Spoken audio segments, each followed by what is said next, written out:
received a call from an inmate at the Department of Corrections. This call will be recorded and monitored. If you wish to block any future calls of this nature, dial 7 now. To accept this call, press 5 now. To decline this call, hang up.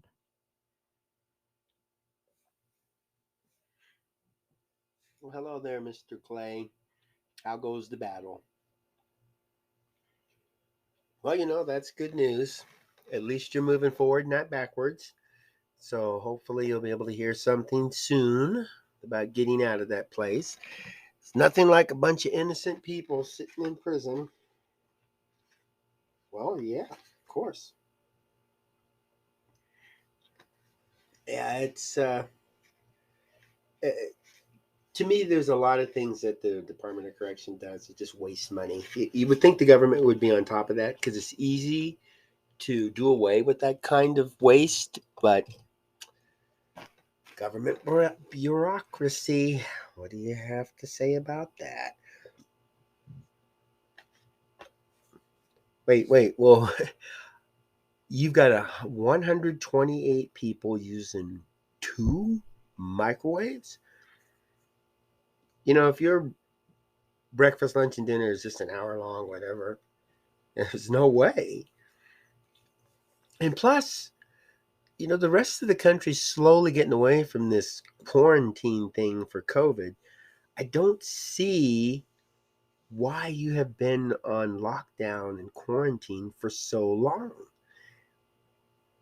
Yeah, that's what a lot of us think. It's almost as if they're trying to hide the fact that they have minimum manpower. I know some of the people I've been talking to are they, they they're suspecting that the Department of Corrections is using the mandate that was issued, by the governor, that if you didn't get a vaccination, you couldn't work for the state.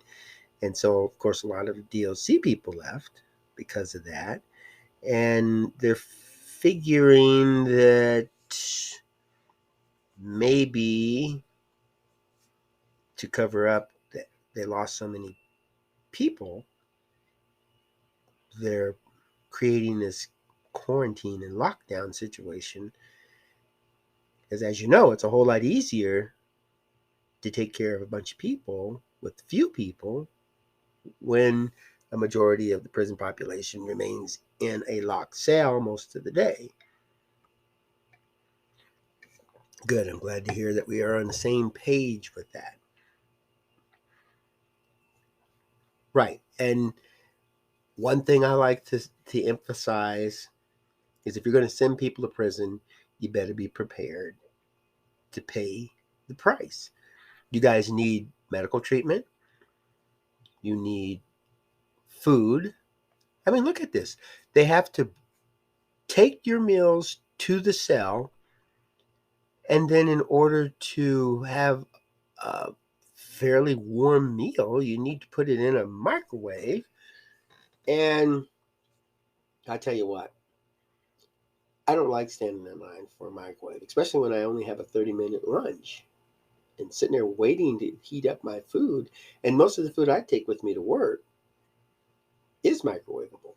I'll take soups and leftovers, and it's just to eat it cold, unless they bring you bag lunch with sandwiches. But I guess for some reason they don't want to consider something like that. Well, yeah, it just seems like You have 60 seconds you're remaining. you're in a zoo and you're a bunch of animals or something. I'm surprised they don't have closed circuit TV that broadcasts over the internet to show your day to day activities. They're just, maybe people want to tune into the live prison feed or something every day. It's just crazy what they're doing here. Well, I hope we can get the word out. I hope we can make some changes. I just You have 30 seconds remaining. I just don't see why people should go to prison for long periods and then not receive the treatment that they are legally supposed to receive. It just doesn't make any sense. Okay, yeah, I am going to do what I can out here, and you keep fighting the fight within. Okay, take care of yourself, and I'll talk to you later. All right, you as well.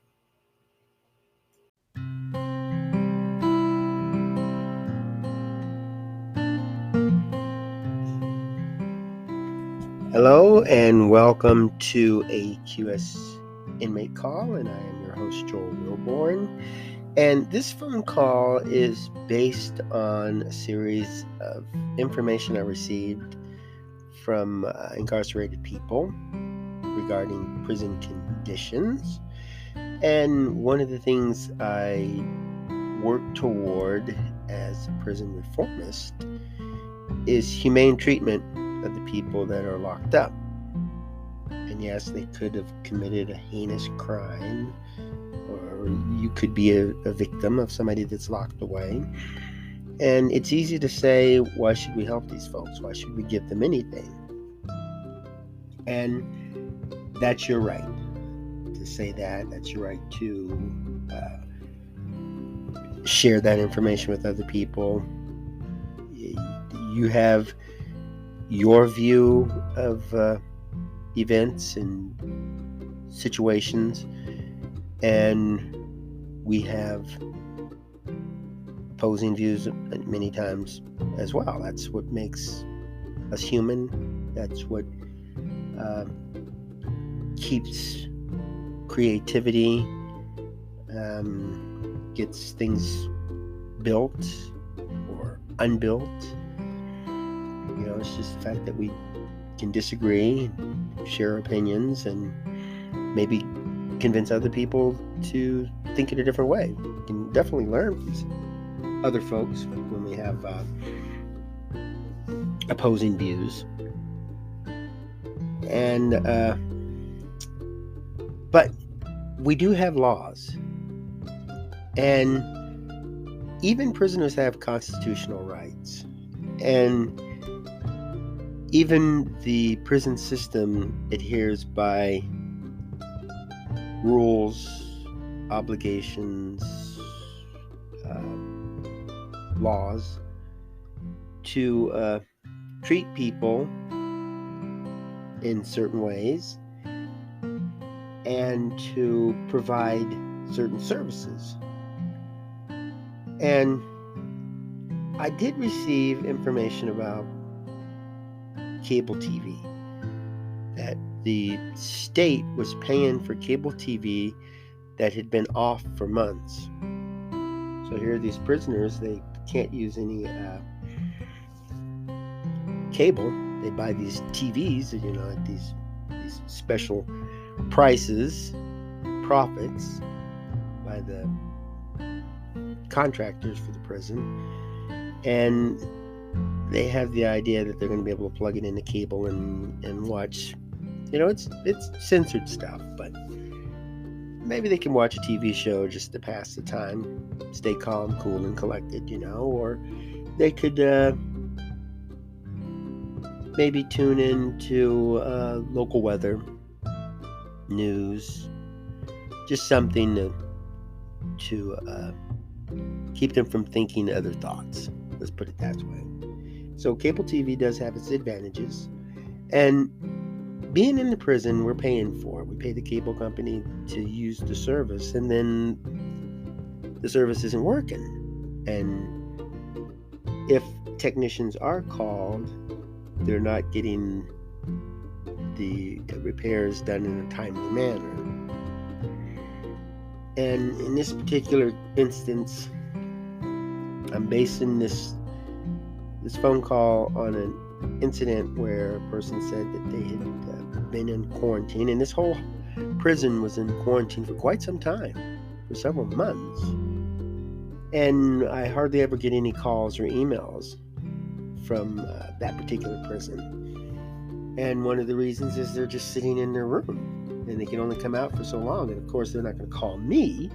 They want to call their loved ones and connect with the family. That's good. That's what we want, and I have no quorums against that. I'm not going to tell them that they're supposed to contact me every day or something. And of course, if your time is limited out of the cell, you got to make some important calls. And that means that there's a lot of people that cannot check in with. And contact with the outside world is very important to the people that are locked up. Imagine being locked in a cell, like maybe your bedroom, and you have some amenities.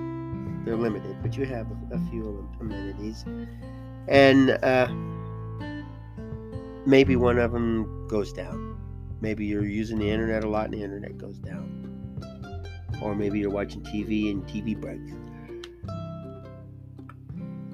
These are things that can cause a little bit of stress. And when a person, and it doesn't matter if the person's locked up or not, when a person is promised something, receives it, and then it is taken away for whatever reason, it causes a little resentment.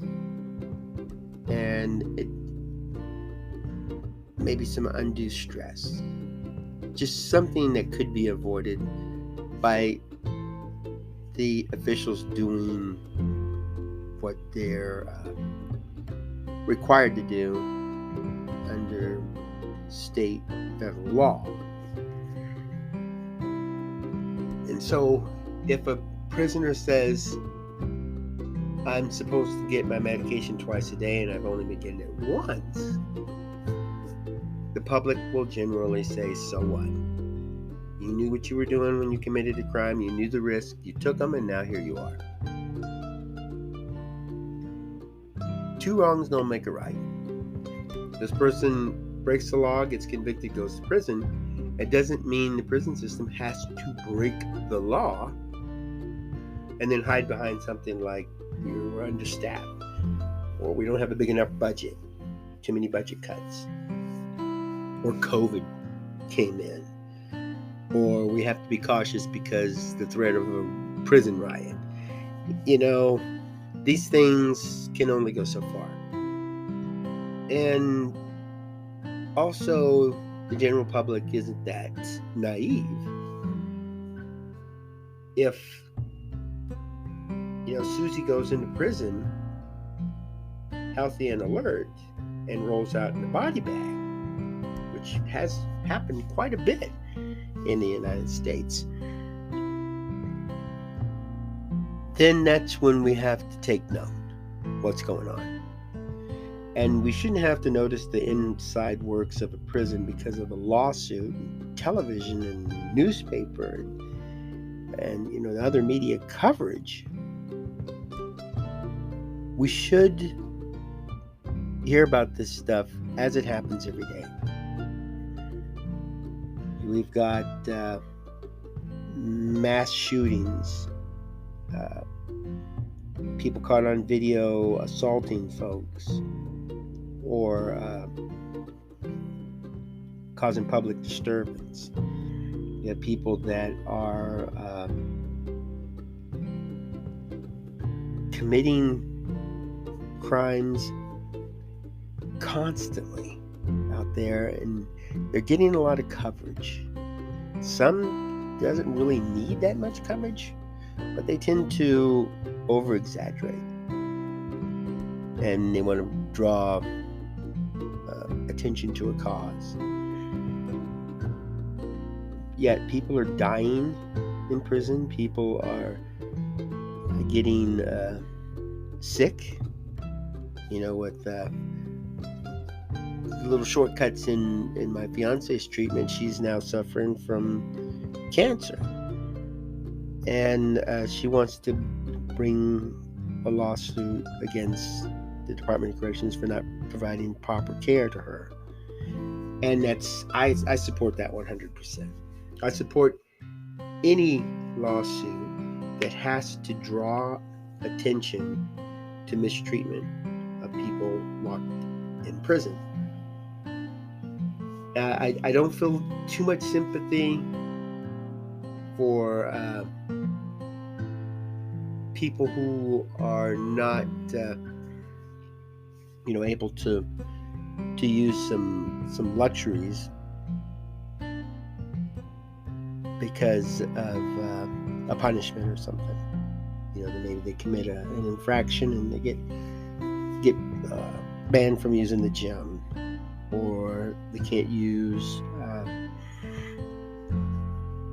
or maybe their time out of the cell is shortened. These kind of things they'll be upset about, but it's something that's understandable. But me being a diabetic, if I go into prison and I don't get my insulin, it doesn't matter what I did. I have a right to my insulin. I have a right to live. And if they're just forgetting about it, or telling me that there's been a budget cut, or they don't have the staffing, that could be detrimental to my health, and it could possibly kill me. And I've seen incidences where people have had medical emergencies, and they'll call me up. I want to sue these people for what they did. And after talking about it, they'll realize, well, I was just angry because of what happened to me, and it wasn't justified blaming this person. They actually did a good job helping me. And that kind of thing is nice when it comes to a good conclusion where we don't have to go to court or anything. But the bad stuff is when somebody actually gets hurt because staff aren't following proper procedure. They're not treating these people the way they should be treating according to the law.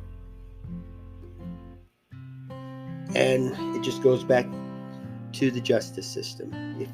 If you have the funds and you have the personnel to take care of the people, put them in prison and give them a just sentence.